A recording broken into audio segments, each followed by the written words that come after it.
That, that right there, that's the sound of a missed opportunity.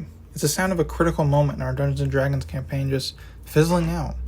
My players pour their hearts into their characters. They scheme and dream up these epic stories, and they deserve better than that. They deserve a little magic. So I decided to do something about it. I'm going to build something that makes the act of rolling the dice feel just as important as the outcome. I'm not just making a tool, I'm crafting a centerpiece, a monument to our shared story. I'm going to build a massive ancient wizard's tower, and it's going to be the best wizard tower this campaign has ever seen. This is the story of how I took a pile of foam, glue, and paint and tried to build a better experience for my friends. Now, every grand structure starts with a plan, and my plan was just a sketch on some scrap paper. It was pretty ambitious, a central stone tower, ancient and weathered, with a tower for dice to fall down. And most importantly, it had to actually work. The dice had to tumble down a series of internal ramps, their clatter echoing like footsteps in an abandoned spire before finally showing their roll at the bottom. The core to any good tower, magical or not, is a solid foundation, and for that I turned to a humble cardboard tube. This was going to be the skeleton of my creation. I glued it to a sturdy base cut from foam. The last thing you want is your tower toppling over mid-game when the fate of the world is at stake. With the main column in place, it was time to give it a stone skin, and this is where the real work began. I took big sheets of that same pink foam and just started cutting bricks, hundreds of them. I tried to keep them roughly the same size, but not perfect.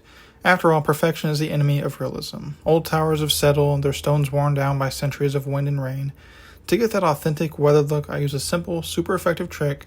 I tossed all the new foam bricks into an old coffee can with a handful of rocks and just shook it. A lot. It's pure chaos, but the result was amazing. The sharp edges get rounded off and the flat surfaces get all pitted and dented. Now I'll admit, part of this build was powered by caffeine, so it felt fitting to let my old coffee can become part of the tower itself. I'd already used one to rough up the foam bricks, but now we'll have one become a deeper part of the story. This thing had the perfect dimensions for an upper turret. Lightweight, sturdy, and already shaped like a tower, so I cut it down to size and started wrapping it in stone-textured foam bricks just like I did with the base.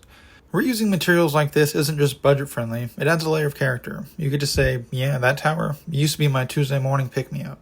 And there's something poetic about turning trash into treasure. In a wizard's tower, even mundane objects can hold hidden power. In our table, that coffee can now stands tall as part of the most arcane spire in the land. To bring out the extra layer of contrast and realism, I started cutting thin strips of wood out of XPS foam. These would become the structural trim, framing out the turret, adding support beams underneath the overhangs, and lining the edges like a skeleton of the forgotten architectural style. There's something about placing wood against stone that instantly elevates a build. The rough, pitted texture of the foam bricks makes the clean lines of the wood pop even more. I measured and cut small support beams, almost like braces or struts that were added later by someone trying to stop the tower from leaning in any further. Some I left crooked on purpose. Like most of the tower, it has more about holding on than holding up. And you can't have a wizard's tower without a roof, especially not one that looks like it's barely holding on after centuries of storms, spells, and maybe the occasional dragon flyby. For this part, I turned to thin strips of XPS foam, cut into uneven little shingles. Now at this stage, I also took a small LED flickering tea light and glued that into place so that you could turn it on and have a flickering light from inside, as if the fireplace was still alive and in use. Before cutting, I dragged a brass brush across each strip to rough up the surface. It creates this amazing wood grain texture, fast, easy, and weirdly satisfying. Once the strips were scored, I sliced them into individual shingles, some crooked, some chipped, some paper thin on one end, like they'd been weathered away by years of wind and rain. Now here's where I had a little bit of fun. Instead of laying the shingles in perfect rows, I placed them sporadically. Some were half hanging off, others were missing entirely, leaving gaps that revealed the bare weathered wood slats underneath. I even twisted a few like they'd been hastily slapped back into place after sliding off during a storm. It's not just a roof, it's a story, one you can see. These kinds of little visual clues invite curiosity. They make your players wonder, who patched this up? Why is it missing so many? Was there a battle here, or has the wizard just been procrastinating on repairs over a century or two? Adding visual story elements like this gives your trained character, and gives your players something to guess about, and that's where the magic lives. Now every tower needs a way in, and I started with the door. It wasn't going to be some pristine, polished entryway.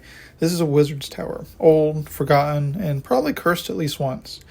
I cut the shape from a scrap of XPS foam, then scored it with deep vertical lines to mimic old wooden planks. I roughed up the edges with a hobby knife and used a pencil to press in some tiny lines for the planks. It's amazing how just a few simple lines and dots can suggest centuries of use.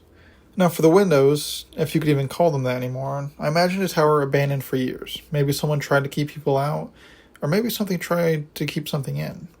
I cut small foam rectangles for the window frames, and then snapped them and cut them into thin wooden strips to create a haphazard board across them.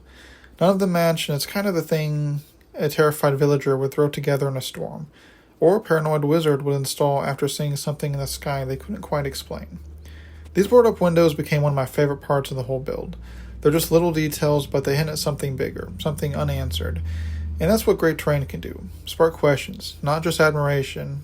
Who lived there? Why did they leave? Why board up the windows? But leave the doors unlocked. It's details like this that turn a build into a story waiting to be told. And the truth is that I didn't really feel like building actual windows, and figured that I'll just really lean into the decrepit, falling apart look, and therefore we got boarded up windows. And after doing the windows that I enjoyed so much, I decided I wanted to add a little bit more wooden texture onto the brick. So over the opening where the dice roll out, I figured I'd add a couple more planks there just to make it seem like it may be really falling apart and just needs a little extra support just to maintain that structure. With all the construction finally done, it was time to bring this thing to life with some paint. Now the most important first step when painting foam is sealing it. Raw foam can get eaten by certain spray paints, and it just drinks up regular craft paint. The solution is a magic potion every crafter knows, a simple mix of Mod-Podge and black acrylic paint. I slapped that stuff on every single surface, pushing it in all the cracks and crevices between the stones and shingles, and this does two things. It puts a hard protective shell over the foam, and it acts as a primer, giving me a perfect dark base to work from. Now once the Mod-Podge layer had fully cured, I hit the entire build with a coat of Rust-Oleum flat black primer. That stuff just grabs the foam and gives everything a clean, even base to build color on. From there, I wanted to bring a little more life than just the usual gray, so I sponged on a layer of red and yellow across the stonework. It doesn't look like much at first, but those warm undertones peek through the later layers and give the whole tower this subtle earthy depth, like sunlight bouncing off old stone at dusk. With that warmth locked in, I went in with a heavy overbrush of dark gray, followed by a lighter gray to start pulling up the texture. Then finally, I dry brushed white over everything to punch up the contrast and really make the details sing. Those edges and cracks just popped, like the stone had been slowly worn down by centuries of wind and weather.